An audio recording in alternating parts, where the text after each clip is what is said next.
যশোরের বেনাপোল স্থলবন্দরে সক্রিয় হয়ে উঠেছে ট্রাকের বিভিন্ন যন্ত্রাংশ চুরির সংঘবদ্ধ চক্র। সম্প্রতি পুরো আস্ত ট্রাক চুরির ঘটনাও ঘটেছে সেখানে। এসব ঘটনায় উদ্বিগ্ন ট্রাক চালক ও মালিকরা। যশোর প্রতিনিধি রাহুল রায়ের পাঠানো তথ্য ছবি নিয়ে ডেস্ক রিপোর্ট। বেনাপোল স্থলবন্দর প্রতিদিন সেখানে গড়ে দুই দেশের ৫ শতাধিক পণ্যবাহী ট্রাক রাখা হয়।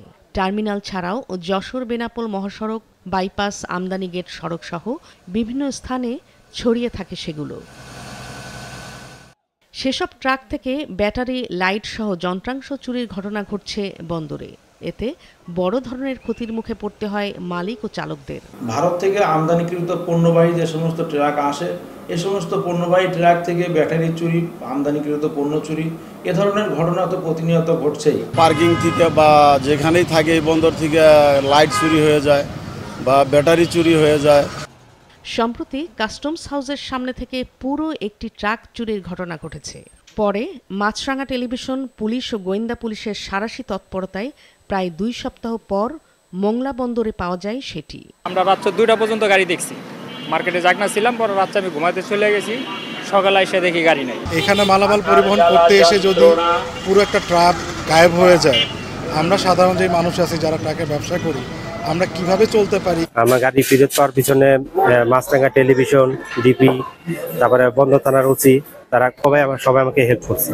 নিরাপত্তা প্রাচীর না থাকায় এবং নিয়ম না মেনে বন্দরের যেখানে সেখানে ট্রাক রাখায় এমন চুরির ঘটনা ঘটছে বলছেন বেনাপোল ট্রাক মালিক এজেন্সি মালিক সমিতি ও বন্দর ব্যবহারকারীরা। আস্তে আস্তে করে বন্দরটা বিভিন্ন জায়গায় পাঁচিলের কাজ হচ্ছে বা পাঁচিল প্রায় শেষের পথে, তাই ইউনিফাইড হলে তখন আর এই ট্রাকগুলো এইভাবে করে বেরোনোর সম্ভাবনা কম থাকে। কয়েকদিন অভিযান চালায় কয়েকটা ট্রাককে কেসও দিয়েছি যাতে রোডে না দাঁড়ায়। আমাদের যে পৌর টার্মিনাল আছে, টার্মিনাল থেকে গাড়ি বেরিয়ে আসবে যখন লোডের সময়, কিন্তু এরা আমাদেরকে অ্যাভয়েড করে এই রোডে রাখার কারণে এর কোনো নিরাপত্তা কেউ তো দিতে পারবে না। বন্দরের সীমানার বাইরে রাখায় ট্রাক এবং এর যন্ত্রাংশ চুরি হয়েছে বলে জানিয়েছে বন্দর কর্তৃপক্ষ। তবে নতুন ভেহিকেল টার্মিনাল চালু হওয়ায় এখন আর চুরির সুযোগ নেই বলে মনে করেন তারা। সেখানে একদম নিশ্চিত নিরাপত্তা ব্যবস্থা রয়েছে। আমাদের যে গেট, সেখানে কার্ডবিহীন কেউ প্রবেশ করতে পারবে না। তো সেখানে অন্যান্য লোক, চোর বা অন্যান্য বহিরাগত লোকের প্রবেশ একদমই নিষিদ্ধ। বন্দরে এর আগেও বেশ কয়েকবার ট্রাক চুরির ঘটনা ঘটেছে বলে অভিযোগ বন্দর ব্যবহারকারীদের। মাছরাঙা নিউজ ডেস্ক।